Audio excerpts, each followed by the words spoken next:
All right, let's see if we can finish up Chapter 8, page 176, Employer Benefits and Retirement Plans. So when you enter the workforce, you'll probably get some type of benefits package. Could be, you'll work at Starbucks, Kroger, Harris Teeter, or whatever. I mean, depending on where you go, a lot of places out there. And they're non-wage compensations. Okay, so it's not considered part of your income. You don't pay taxes on these things. All right, so um, they set up a 401k. $100 a month comes out of your earnings, and then it reduces your taxable income. All right, so you're not taxed on that. You will be later down the road. All right. Now, the common employee benefits, you got retirement plans, savings plans, insurance, sick pay, etc. All right, variety of things. All right, so you can look over that, and they're going to vary from company to company. All right. Now, on page 177, we have Simplified Employee Pension Plan, and this is for people who are self-employed. So let's say you have your own business, and it could be just you and your wife, whatever, and and you can deduct up to 15% of your net profit and invest it into your own plan. I mean, you're not a company that has the 401k. You have something else, and it's called the SEP, the SEP plan. All right. Then there is the 401k. That gets a lot of talk, and it's a retirement savings plan, and that's usually offered by larger companies, etc. And okay, so you can read that. 403b is similar, but this is if you work for a non-profit. It's just okay, these numbers, 401k, that just because in the tax code, that's where it's at. All right, so in the 403b, so you got all these thick documents of tax laws and codes and all that. That's why they're named that. No other reason than that. All right. You got 457 at government employees, so depending on what type of job you take. All right. And then you can read about the guaranteed investment contract or bonds fund. You don't want to do that. Pre-tax contributions, note, are taken from your gross income, and taxes are due upon withdrawal. So that's kind of what I just said. So let's say you make $500 a month. I know you're going to make more, but help me with the math. And $100 comes out, then you only made $400 taxable income. Are you with me?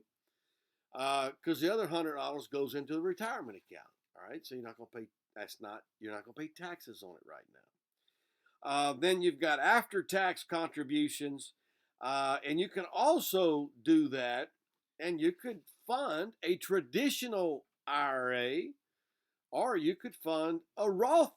Let me go that route. Fund a Roth IRA on after taxable income, because a Roth IRA is different. You pay taxes on the money, then you invest it. Now, hang with me.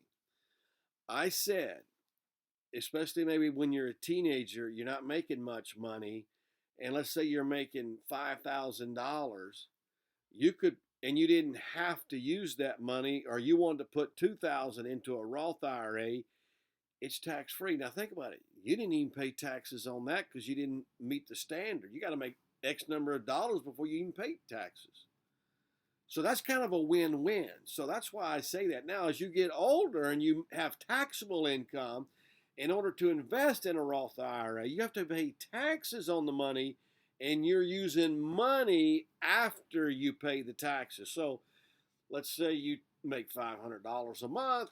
You go ahead, it's all taxable income. You got the money, it goes into your bank account, and you just take $100 out to put into a Roth IRA. All right, but you're going to get taxed on that money at the end of the year. That's fine. But it is growing tax-free. All right, so I hope that's clear. And if not, email me, okay, with your questions. All right? Once again, you can go back to page 40, and it's great to start early. All right, now on page 178, don't plan on borrowing from your retirement plan. All right, and I don't want to get into that, and I mean, I just don't want to go there. So let's just not. I mean, if you do, you can, and then you have to pay it back, and you pay it back with interest. So you pay yourself interest, and I know all that sounds good, but if you were to lose your job, you have to pay it back immediately, or you get slammed with penalties. All right, so I don't want to go there. Let's just plan on not doing it. All right, I want to go through the money in review at the end of chapter 8 on pages 182 and 83. And I'll just kind of run through the answers. And if you want to, you could pause the video, work through it. But here they are. All right, so number 1 is F. Number 2 is D. 3 is H. 4 is A. 5 is B. 6 is G. 7 is E. 8 is C. All right, number 9, false. Number 10 is true. Number 10 is D. Number 12 is D. Number 13 is C.